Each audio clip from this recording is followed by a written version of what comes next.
Hello everyone, this is C Shejal and I welcome you all to my channel the commerce bench. तो आज के अपने lecture में हम क्या करने वाले हैं, अक्रूड इनकम्स एंड अनअक्रूड इनकम्स को समझेंगे। इससे पहले हमने outstanding expenses and prepaid expenses समझे थे, उनका भी लिंक आपको डिस्क्रिप्शन बॉक्स में मैं प्रोवाइड कर दूंगी, उनको भी आप देख लीजिएगा। आज का अपना लेक्चर हम लोग स्टार्ट करते हैं अक्रूवल कॉन्सेप्ट से। ठीक है, मैंने पिछले दोनों वीडियोस में भी ये बात समझाई है अक्रूवल कॉन्सेप्ट। अगर आपने वहां देखा है तो आप इस पार्ट को स्किप कर सकते हो। ठीक है, ये जरूरी क्यों है समझना, बिकॉज जो हमारा ये चीजें हैं ना, आउटस्टैंडिंग एक्सपेंस हो गया, प्रीपेड एक्सपेंस हो गया, या फिर अक्रूड अनअक्रूड इनकम्स हो गई, ये कॉन्सेप्ट आया किस वजह से, आखिर अक्रूवल कॉन्सेप्ट की वजह से। ये क्या होता है मैं रिवाइज करवाना चाहती हूँ आपको एक बार।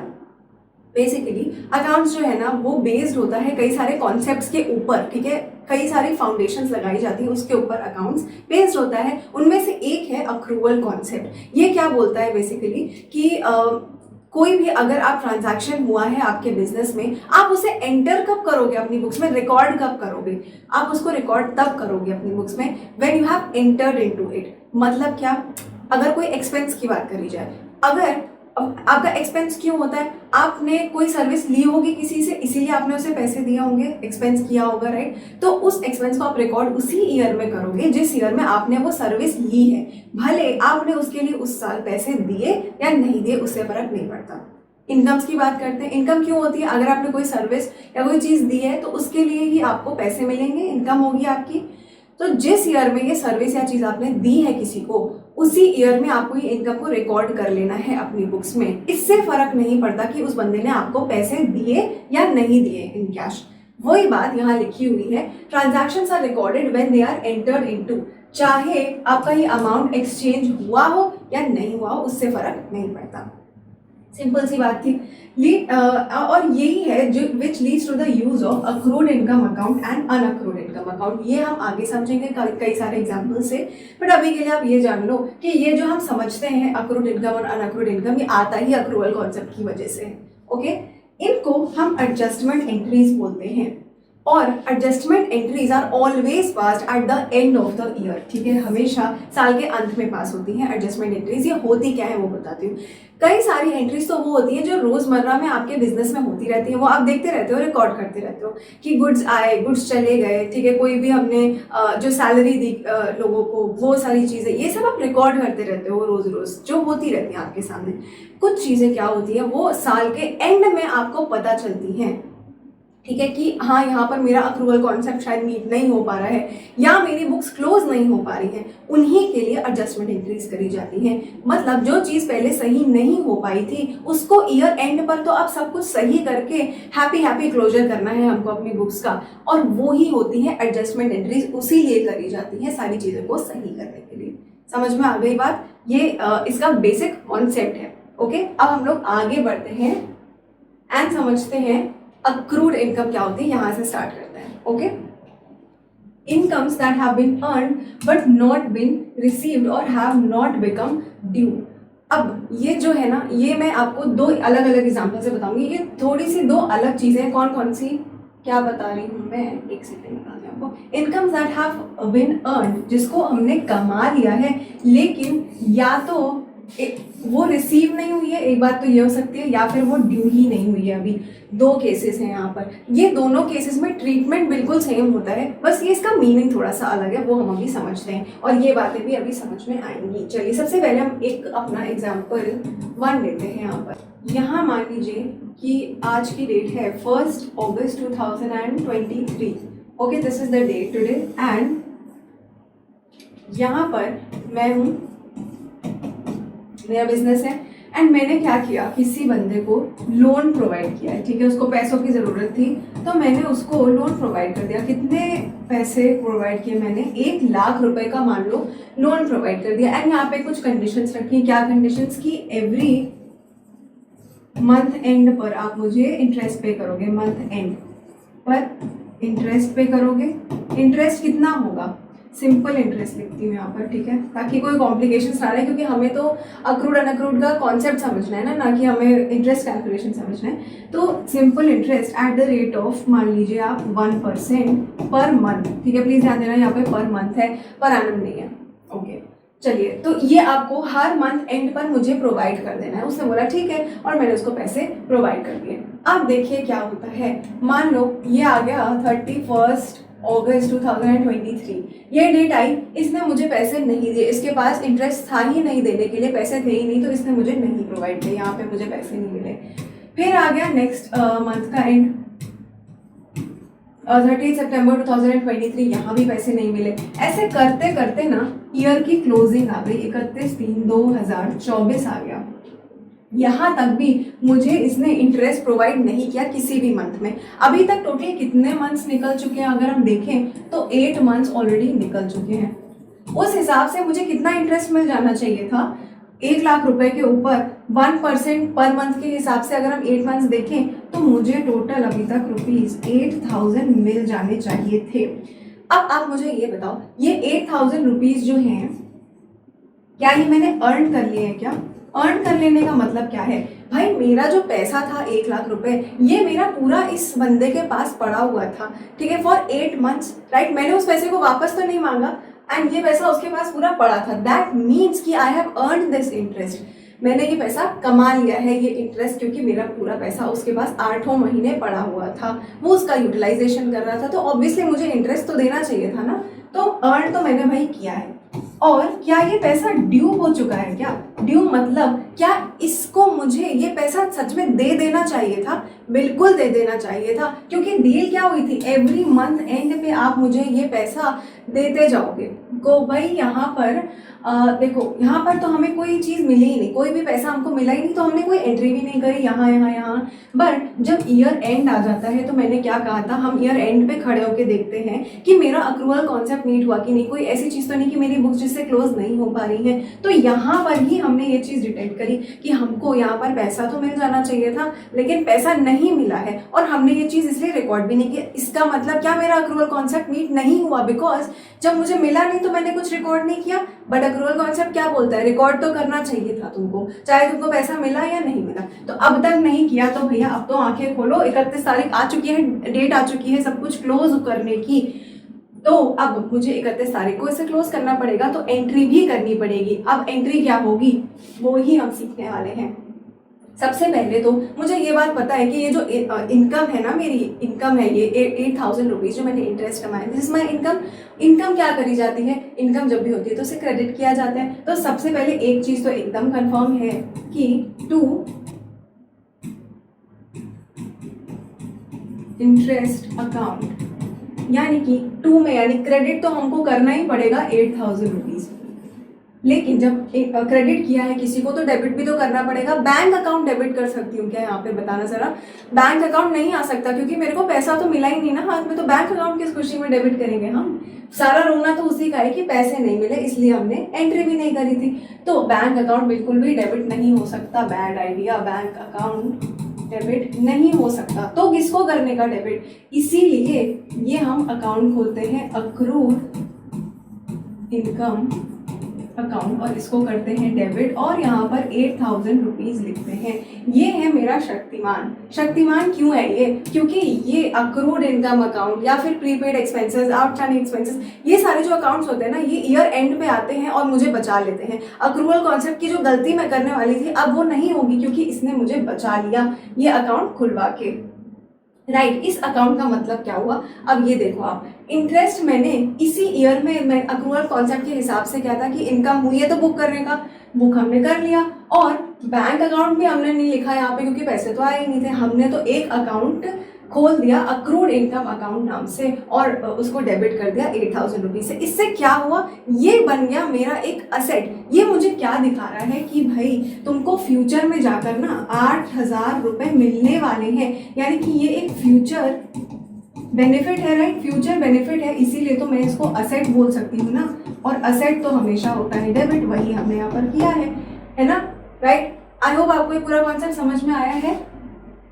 तो जो यहाँ पर हमने बात लिखी है ना कि ये असेट होते हैं फर्म के लिए, and an increase in the asset is always debited. ये दोनों बातें भी हमको क्लियर हो गई है ना। अब ये वाली बात तो हमने समझ ली कि हमने उसे अर्न कर लिया था और वो ड्यू भी हो गया था, बस रिसीव नहीं हुआ था। अब हमको एक बात ये और समझ लेनी है एक एग्जाम्पल से कि अर्न तो कर लिया, यहाँ क्या समझा था मैं लिख देती हूँ, अर्न किया, ड्यू भी किया, मगर रिसीव नहीं किया था। यहाँ पर क्या हुआ, अर्न तो किया पर ड्यू नहीं हुआ था और रिसीव भी नहीं हुआ। यहाँ पर हम लोग ये बात समझेंगे, आइए समझते हैं।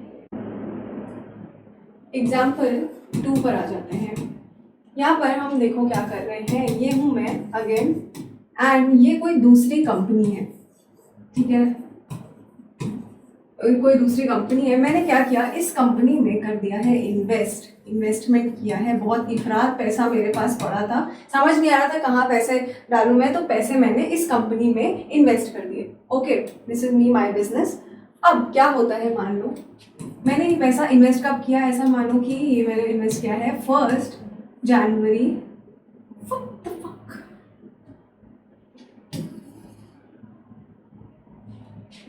1 जनवरी 2024 को मैंने इन्वेस्ट किया है, ऐसा मान लो। ओके, एंड अब क्या होता है, मान लो ईयर एंड आता है 31/3/2024 को। इन लोगों ने क्या बोला था, इस कंपनी ने, कि भैया हम आपको जो इंटरेस्ट है ना इस इन्वेस्टमेंट के ऊपर, ये हम हर साल पे करेंगे 30 जून को और 31 दिसंबर को, ठीक है, 6 महीने पे पेमेंट करेंगे, ऐसा इन्होंने बोला था मुझे। तो अब ये बताओ कि मेरा पैसा जो है वो 3 महीने तो यहाँ से लेकर यहाँ तक इनके पास पड़ा रहा। For 3 months my money was with them. अब इसके बाद क्या होता है, 30 जून को मुझे मेरा पैसा मिलना है, 30 जून 2024 को जाकर मेरा पैसा मुझे मिलना है, यानी कि 3 months और है बीच में, राइट। बट यहाँ पर तो मैंने ये इंटरेस्ट को अर्न तो कर लिया ना। एक बात यहाँ मुझे समझाओ, ये इंटरेस्ट मैंने यहाँ पे अर्न कर लिया है क्या? डेफिनेटली मैंने अर्न कर लिया है। वाई? बिकॉज मेरा पैसा उसके पास पड़ा हुआ था, मैंने उससे पैसा तो बीच में मांगा नहीं, उसने मेरा पैसा यूटिलाइज किया, पड़ा तो था।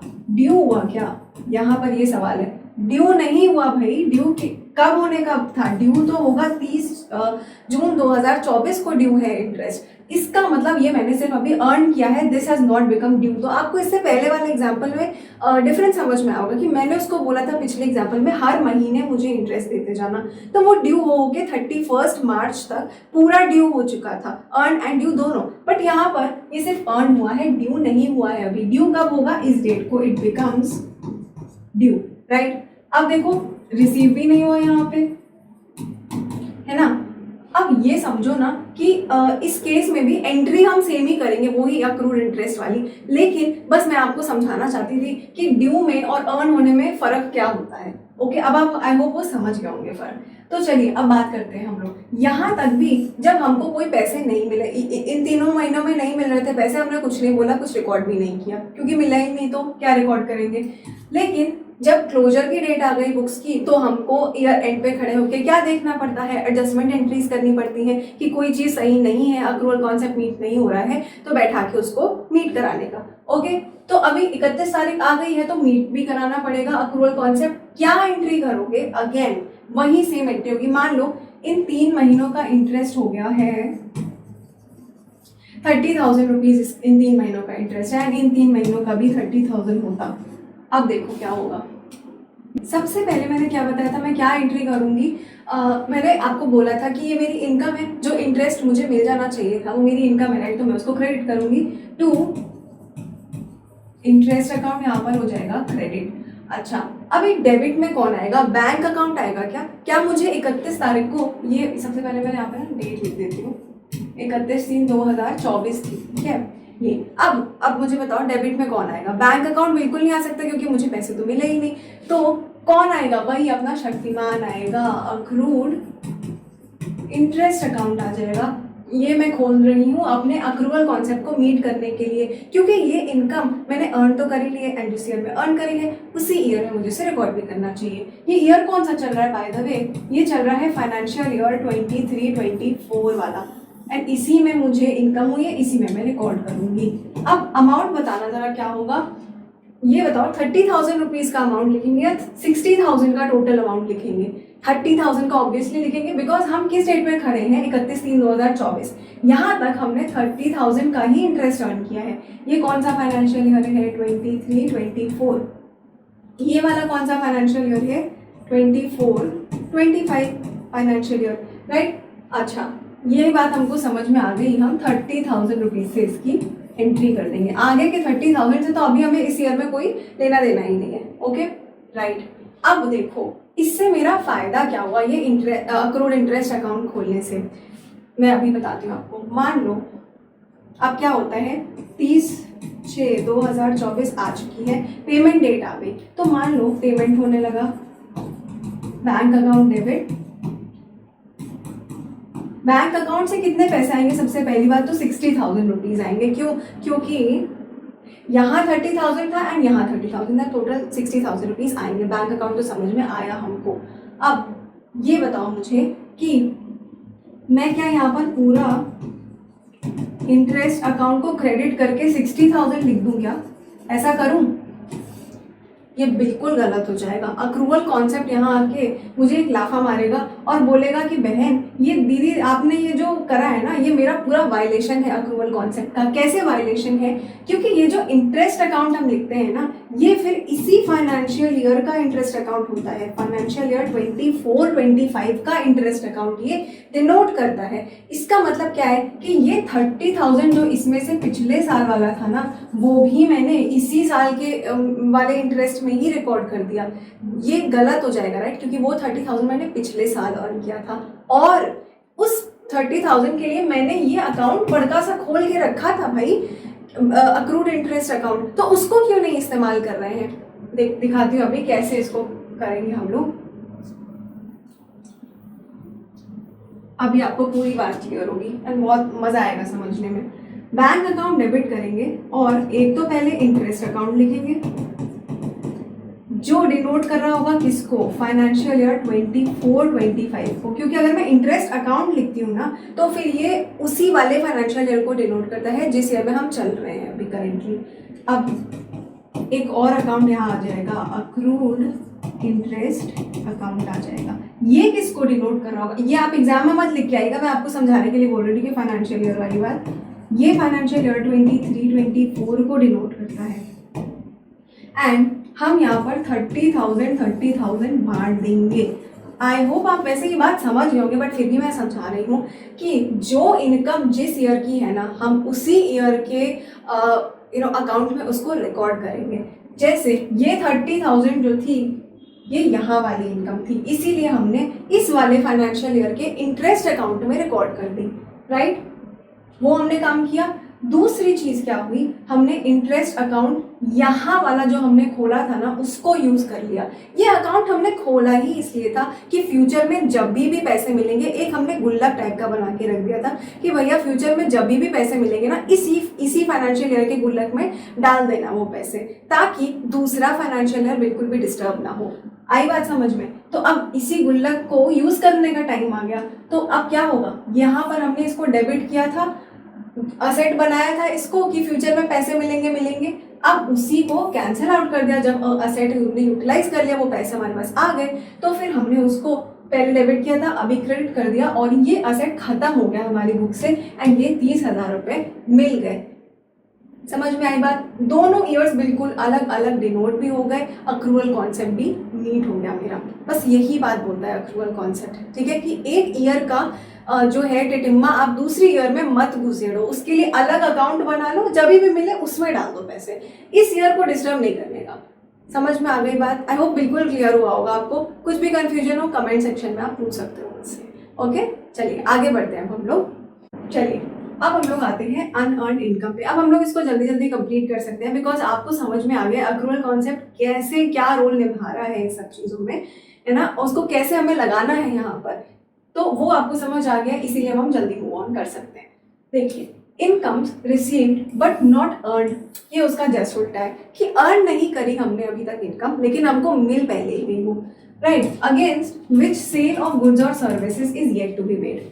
कोई भी इनकम को अर्न कैसे किया जाता है? अर्न तब होगी जब मैंने उसके अगेंस्ट कोई भी सेल कर दी है, सर्विस की या गुड्स की, जो भी हो वो सेल मैंने कर दी है, ठीक है, सर्विस दे दी अगर, तो फिर मैंने वो इनकम अर्न भी कर ली है, बस उसी को अर्न करना बोलते हैं। अब यहाँ ये बोला है कि भाई मैंने भैया वो सर्विस या वो मैंने गुड्स उसको प्रोवाइड नहीं किए सामने वाले को, लेकिन उसने मुझे पैसे उसके बदले में पहले ही दे दिए, तो वही हो गई अनअर्न्ड, अभी उसको कमाया नहीं है मैंने, राइट। एंड ये लायबिलिटी होती है एंड इनको क्रेडिट किया जाता है बुक्स में, ये वाली पॉइंट्स अभी हम समझते हैं। आ जाते हैं अपने एग्जाम्पल पर। एक ही एग्जाम्पल लेंगे यहाँ पर, समझते हैं इसको। देखो मान लो again this is me my business and यहाँ पे मेरा ना एक ऑफिस की मेरी बिल्डिंग है। Okay, this is my office building. मैंने क्या किया ना, मेरा ऑफिस बिल्डिंग का एक फ्लोर जो था वो खाली पड़ा हुआ था काफ़ी टाइम से। मैंने सोचा इसको यूटिलाइज किया जाए, तो मैंने क्या किया, इसको दे दिया किसी को रेंट पर। ये बंदा था, मैंने इसको रेंट पर दे दिया। अब इसने क्या किया, मान लो मुझे 20,000 रुपीज़ दे दिए इस रेंट के, 20,000 रुपीज़ दिए, राइट। अभी मान लो ये जो भी डेट है किसी ईयर में, हम मान लेते हैं ये हुआ है फाइनेंशियल ईयर 23-24 में हुआ है, किसी भी डेट पर हमें रेंट मिल गई। तो रेंट मिलने की एंट्री सबसे पहले तो बहुत ही सिंपल है, बैंक अकाउंट को हम डेबिट कर देंगे। क्यों? क्योंकि असेट आ रहा है मेरे पास, राइट। डेबिट मतलब एसेट बढ़ रहा है तो उसको डेबिट करा। एंड दूसरी चीज क्या हुई, रेंट क्या है, रेंट मेरा इनकम है, this is my rent, right. And rent मेरा इनकम है, तो इनकम्स आर ऑलवेज क्रेडिटेड, तो रेंट अकाउंट को मैंने यहाँ पे कर दिया क्रेडिट। कितने से 20,000 रुपीज आए थे उतना ही मैंने क्रेडिट कर दिया। अब क्या होगा, ईयर एंड आएगा। ईयर एंड कब होगा इस वाले साल में, 31 मार्च 2024 को आ गया मेरा ईयर एंड। इस डेट पे मैं खड़े होकर देखूंगी क्या मेरा अक्रूवल कॉन्सेप्ट सब जगह मीट हुआ है कि नहीं, if I can close my books और नॉट। अब मैंने क्या देखा यहाँ पे, ये जो 20,000 इस बंदे ने मेरे को दिए थे ना, उसमें से 8,000 रुपये मान लो जो है इसने प्री पे कर दिए थे, मतलब मेरे को एडवांस इनकम प्रोवाइड कर दी थी, एडवांस रेंट प्रोवाइड कर दी थी एक तरीके से। ओके, तो अभी क्या होगा, मुझे पता चला कि भाई ये तो मेरा अक्रूवल कॉन्सेप्ट वायलेट हो गया। क्यों? क्योंकि मैंने पूरा का पूरा इसी साल के रेंट अकाउंट में, ये किसको डिनोट कर रहा है, अभी समझाया था मैंने, फाइनेंशियल ईयर 23-24 को डिनोट कर रहा है। मैंने इस पूरे के पूरे 20,000 को इसी साल की इनकम मान के, रेंट इनकम मान लिया है अपना, है ना। जबकि इसमें से 8,000 क्या है, एडवांस है। तो इसका मतलब ये 8,000 रुपए से जबरदस्ती क्रेडिट हो रखा है ये रेंट अकाउंट। मुझे से सही करना पड़ेगा। सही करने के लिए एडजस्टमेंट एंट्री करी जाती है eight the end of the year, वो ही हमको करनी है। क्या किया था, 8,000 से जबरदस्ती क्रेडिट किया था, उल्टा कर दो उसका, डेबिट कर दो अभी रेंट अकाउंट को ईयर एंड पे डेबिट कर दो उतने से ही जितने से जबरदस्ती बढ़ा रखा है, 8,000 रुपए से। अच्छा भाई, अभी हमने इसको डेबिट तो कर दिया, क्रेडिट भी करना पड़ेगा किसी चीज को। पैसे वापस करेंगे क्या यहाँ पर बैठ के हम, है कि भैया लो तुम्हारा पैसा जो है तुम एक्स्ट्रा देकर चले गए थे, ये लो अपना 8,000 रुपए, ऐसा तो बिल्कुल भी नहीं होने वाला है, राइट। पैसा नहीं वापस करा जाता है। क्या किया जाता है, एक शक्तिमान वाला अकाउंट खोल दिया जाता है यहाँ पर, यही आएगा और जो चीज गड़बड़ हुई थी उसको हमेशा सही करने में हेल्प करेगा। बस शक्तिमान का रूप इस बार थोड़ा सा बदल गया है, अनअर्न्ड रेंट अकाउंट के नाम से इस बार हम इसको खोलेंगे। पिछली बार अक्रूड था, इस बार अनअर्न्ड है, ठीक है। ऐसे ही अलग अलग नामों से है बस। अब 8,000 रुपीज हमने यहाँ पर इसमें लिख दिए। इससे क्या हुआ ये ध्यान दीजिएगा एक बार। इससे दो चीजें हुई, मेरा जो मैंने इस ईयर की इनकम गलती से मान ली थी 8,000 रुपए, वो अब मैंने उसको एक गुल्लक में डाल दिया, ठीक है। वो 8,000 रुपए मैंने गुल्लक में डाल दी कि भैया this belongs to financial year 24-25। ये उसने मुझे नेक्स्ट ईयर का भी पेमेंट कर दिया था, राइट, एडवांस में पेमेंट कर दिया था। तो इसीलिए मैंने इसको ये पैसे इस गुल्लक में डाल दिए कि नेक्स्ट ईयर इसको यूटिलाइज करना। अब यूटिलाइज करने का मतलब ये नहीं है कि मैं अपने बिजनेस में 8,000 रुपए कहीं पे यूज नहीं कर सकती। इसका मतलब ये है कि ये इनकम जो है ना, ये 8,000 रुपए की, ये नेक्स्ट ईयर की इनकम मानी जानी चाहिए, यानी फाइनेंशियल ईयर 24-25 की, जिस ईयर को ये बिलोंग करती है। जब वो मेरे बिजनेस का वो जो फ्लोर है उसको 24-25 में यूज करेगा ना, तब जाकर मैं इस इनकम को अर्न करूंगी, इस इनकम के काबिल बनूंगी। क्योंकि वही तो वो साल है ना जब उसने वो मेरी दी हुई सर्विस यूटिलाइज करी, तो तभी मैं इसको रिकॉर्ड भी करूंगी as per accrual concept. Very simple. अब क्या होगा, देखो मैंने यहाँ पर इस नाम से इसको खोल के ये अकाउंट में पैसे डाल दिए। अब क्या होगा, मान लो कि नेक्स्ट ईयर आ गया, ठीक है। जब भी फाइनेंशियल ईयर 24-25 आएगा, यानी नेक्स्ट फाइनेंशियल ईयर, तब मैं क्या करूँगी, तब क्या ये मुझे दोबारा जब रेंट देने का टाइम आएगा तब मैं क्या करूँगी, इसी वाले अकाउंट से एडजस्ट कर लूँगी अपनी उस रेंट को।